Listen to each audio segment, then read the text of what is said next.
आज मी तुम्हाला घरच्या घरी फक्त कढाईमध्ये असा बेकरीसारखा हा रवा केक मी बनवून दाखवणार आहे। अगदी सोप्या आणि कमी पद्धतीमध्ये कमी वेळामध्ये हा तयार होतो। काहीही वेळ लागत नाही, झटकेपट तुम्ही याला कधीही बनवून खाऊ शकता। काही बाहेरून आणायची गरज नाही। नरम सॉफ्ट स्पंची असा हा रवा केक तयार होतो। तर चला बघूया याला लागणारं साहित्य आणि याला बनवायची कृती। तर व्हिडिओ आवडला तर नक्की लाईक करा, चॅनलला सबस्क्राईब करा। तिकडे मी एक कढाई ठेवली मोठ्या साईजची, जरा तापत ठेवायची। आपण याला फ्री हीट करून घ्यायचे आहे, म्हणजे याला चांगलं असं तापून घ्यायचं आहे हाय फ्लेमवर। हे बघा असं झाकण ठेवायचं। हे आपलं गॅसचं जे बर्नर असतं ना वरचं, म्हणजे आपण भांडे वगैरे ठेवतो त्याच्यामध्ये ठेवून घ्यायचं आणि असं कवर करून घ्यायचं पूर्ण असं झाकण। आणि छान याला अशी वाफ द्यायची, म्हणजे स्टीम द्यायची पूर्णपैकी। आणि तोपर्यंत आपण दुसरी तयारी करू। तर इथे एक मोठी वाटी मी रवा घेते। आता केकच्या क्वांटिटी म्हणजे केक तुम्हाला किती मोठा साईजचा हवा आहे, लहान छोटा हवा आहे, त्यानुसार तुम्ही रवा घेऊ शकता। इथे मी एक वाटी भरून असा रवा घेतलेला आहे। बारीक जाड रवा तुम्ही कोणताही वापरू शकता।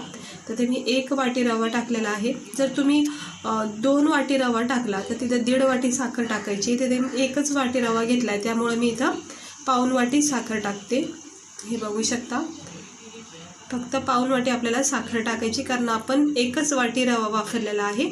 आणि जर 2 वाट्या रवा घेतला तर तुम्ही तिथं 1.5 वाटी साखर टाकू शकता। हे बघा, तर मी पाऊण वाटी साखर टाकून घेतलेली आहे 1 वाटी रव्यासाठी। त्यानंतर मी इथं थोडीशी अर्धा वाटीच्या अंदाजाने दही टाकून घेते। ही दही मी रात्री आणून ठेवली होती, तर ती फ्रीजरमध्ये ठेवल्यामुळं थोडंसं त्याच्यामध्ये बर्फ झालेला आहे, पण काही हरकत नाही। मी अर्ध्या वाटीच्या अंदाजाने इथे दही टाकून घेतली आणि आता ही मेल्ट होऊन जाईल मिक्स करता वेळेसच। पण आता काय करायचं, ते फ्रीजरमध्ये ठेवण्यात आले त्यामुळे ती जाम झाली आहे। आता मी हे मिक्स करून घेते। रवा, दही आणि साखर हे छान असं मिक्स करून घ्यायचं आहे। खूप चांगली सोपी पद्धत आहे, सिंपल पद्धतीने मी तुम्हाला हा रवा केक दाखवत आहे। तर तुम्हाला रवा केक जर खायला आवडत असेल तर तुम्ही नक्की अशा प्रकारे एकदा ट्राय करा घरच्या घरी। हे बघा, मस्त आता ती दही वगैरे सगळं मेल्ट झालं आहे। कुठलंही पाणी दूध वगैरे न वापरता छानपैकी याच्यामधला पातळपणा तुम्ही बघू शकता दह्यामुळं तयार झाला आहे। आणि दही हे छान मिक्स झालेलं आहे साखरेसोबत आणि रव्यासोबत। आता आपल्याला याला थोडा वेळ द्यायचा, 10 मिनटं याच्यावर झाकण ठेवायचं, जेणेकरून काय होईल सगळे साहित्य सेट होऊन जातात आणि रवासुद्धा मग फुलला जातो। त्याच्यावर झाकण ठेवून 10 मिनटं द्यायचं आणि 10 मिनटानंतर आपण चेक करायचं आहे। बघा 10 मिनटं झालेले आहेत, तर आपण चेक करूया। तिकडे बघू शकता अगोदरपेक्षा हा रवा तुम्हाला फुललेला दिसत असेल, कारण आपण ह्याला थोडा वेळ दिलेला आहे। आणि वेळ दिल्यामुळं रवा सगळं सोकून घेतं पाणी वगैरे। तर आपण दही वापरलं तर दही पूर्ण सोकून घेतली रव्याने। तर आता मिक्सरच्या मोठ्या भांड्यामध्ये आपल्याला हा बॅटर काढून घ्यायचा आहे। रवा, दही आणि साखरचा बॅटर काढून घ्यायचा आहे। तुम्ही डायरेक्ट मिक्सरच्या भांड्यामध्ये रवा, दही, बॅटर वगैरे टाकून सुद्धा वाटू शकता आणि थोडा वेळ दिला तरी काही हरकत नाही। तर हा बॅटर टाकला आहे, त्याच्यामध्ये मी 2 पाऊच मिल्क पावडर टाकते आहे। कुठलाही ब्रँडचा तुम्ही टाकू शकता। अंदाजे अर्धा वाटीच्या किंवा 4 चमचेच्या अंदाजाने हा मिल्क पावडर मी ते टाकून घेतला आहे। मिल्क पावडर टाकल्यामुळं काय होतं, खव्यासारखा छान केकला फ्लेवर येतो। ऑप्शन आहे, नाही टाकला तरी सिंपल पद्धतीने सुद्धा हा केक छान होतो। तर मी इथं 2 पाकिट मिल्क पावडर टाकून घेतलेलं आहे। आता आपण इथे टाकायचं अर्धी वाटी रिफाईंड ऑइल, म्हणजे आपण जे रोजचं खाण्यातलं तेल असतं आपल्या भाजीमधलं, म्हणजे आपण भाजी वगैरे जे बनवतो ते तेल घ्यायचं। हवं तर तुम्ही इथं तूप किंवा डाळा वापरू शकता, बटर वापरू शकता। तर मी इथं तेल वापरलेलं आहे अर्धी वाटीच्या सुद्धा कमी, खूप गरजेचं आहे हे। तर ते सगळं मिक्स करून घ्यायचं आणि चांगलं याचं एक बॅटर करून घ्यायचं, स्मूथ असं ह्याची एक पेस्ट तयार होईल। हे इकडे बघू शकता, मस्त असं परफेक्ट असं केकचा बॅटर आपला तयार झालेला आहे। रवासोबत आपण दही वगैरे तेल वगैरे टाकून छान याला असं स्मूथी पेस्ट केलेली आहे, एकदम क्रीमी टेक्स्चर दिलं आहे आपण याला। आता आपण एका भांड्यामध्ये याला पुन्हा एकदा काढून घेऊया। त्याआधी ह्याच्यामध्ये आपल्याला थोडंसं बटर लावायचं आहे। इकडे मी थोडंसं बटर लावून घेते, बघू शकता। कुठल्याही ब्रँडचं तुम्ही बटर लावू शकता किंवा बटर पेपर असेल ते सुद्धा तुम्ही ह्याच्यामध्ये असं सेट करू शकता, आणि नसेल तर मग असं बटर किंवा तेल वगैरे लावू शकता। ते सगळं बॅटर मी काढून घेते आणि काय करायचं आपल्याला, ह्याच्यामध्ये आपण आता टाकणार आहोत 1-2 साहित्य टाकणार आहोत। त्यामध्ये आहे हे बेकिंग पावडर। हे कुठल्याही तुम्हाला किराणा स्टोअरमध्ये सहज भेटू शकतं। हे मिठाई वगैरे केक वगैरे काय करायचं असेल तर याच्यामध्ये हे खूप गरजेचं आहे. ते इथं 1 चमचा मी बेकिंग पावडर टाकते. याने काय होतं, छान फ्लेवर तर येतो, दुसरी गोष्ट स्पंची होतो. आणि इकडे साईडला मी अर्धा चमचा बेकिंग पावडरसुद्धा टाकलेला आहे. अर्धा चमचा बेकिंग पावडर आणि 1 चमचा बेकिंग पावडर 1 चमचा टाकला आणि अर्धा चमचा बेकिंग सोडा टाकलेला आहे. हे दोन्ही साहित्य खूप गरजेचं आहे. ते सगळं मिक्स करून घ्यायचं. बेकिंग पावडर आणि बेकिंग सोड्यामुळं केक हा स्पंची होतो, फुलला जातो छान असा. ते बघू शकता मिक्स करून घेतलेला आहे मी. आणि आता आपण ह्याच्यामध्ये एक साहित्य अजून वापरायचं आहे, ते म्हणजे आहे हे व्हॅनिला एसेन्स. हे सुद्धा तुम्हाला मार्केटमध्ये सहज भेटू शकतं. तर मी व्हॅनिला एसेन्स टाकते आणि खूप छान फ्लेवर येतो मस्तपैकी. एक चव छान वाढते केकची. हे नसेल तर तुम्ही कस्टर्ड पावडरसुद्धा 2-2.5 चमचे इथं टाकू शकता. आणि हे दोन्हीही नाही वापरलं तरीही खूप छान होतो केक, पण असेल तर नक्की टाका. तर इकडे मी व्हॅनिला एसेन्स टाकलेले आहे. ते सर्व मिक्स करून घेते. चारही बाजूने हा सेट झालेला आहे केक आपला, बॅटर आपला. आता आपण हे ठेवून द्यायचं आहे. जे आपण फ्री हीट करायला ठेवली होती कढाई, त्याच्यामध्ये आपण हे मस्तपैकी असं सेट झालेला. अजिबात ह्याला आता मिक्स करायचं नाही चमच्याने.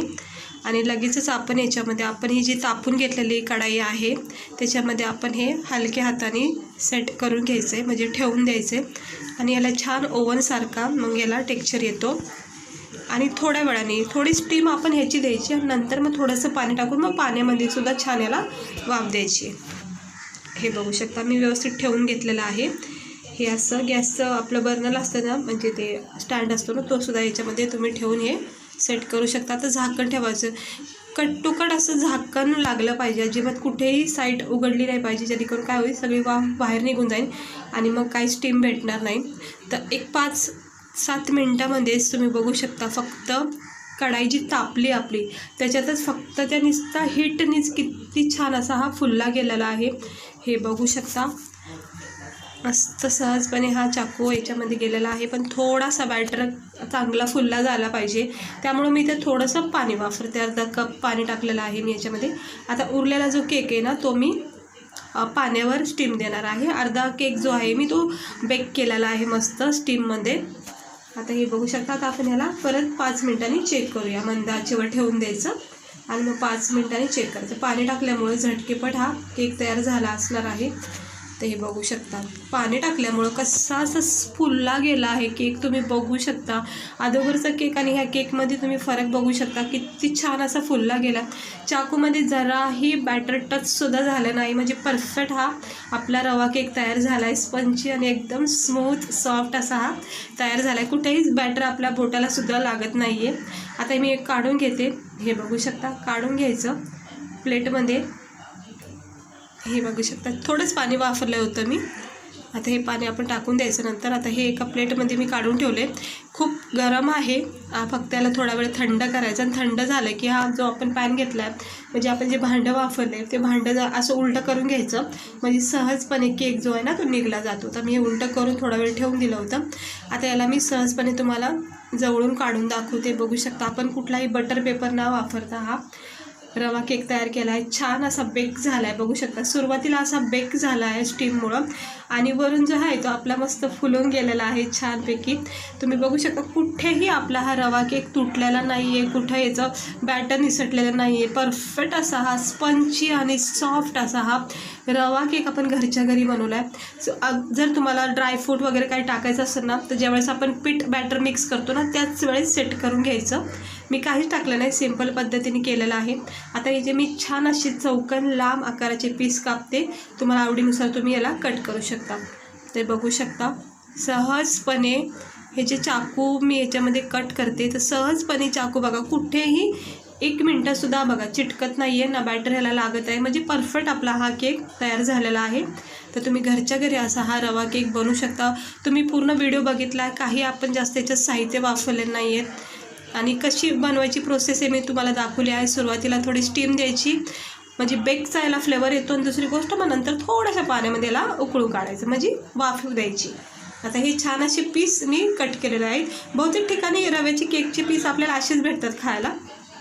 हे बघा घरच्या घरी थोडंसं मोकळं करते, कट ह्याच्या चिरा पाडते आणि मी हे एका प्लेटमध्ये घेतले काढून हे आपला रवा केक. तर तुम्हाला मी जवळून दाखवते. हे बघा कसा वाटतोय आपला हा स्पंजी आणि सॉफ्ट असा नरम आणि खूप चवदार असा हा रवा केक. मिल्क पावडर वगैरे आपण खूप छान याच्यामध्ये टाकले.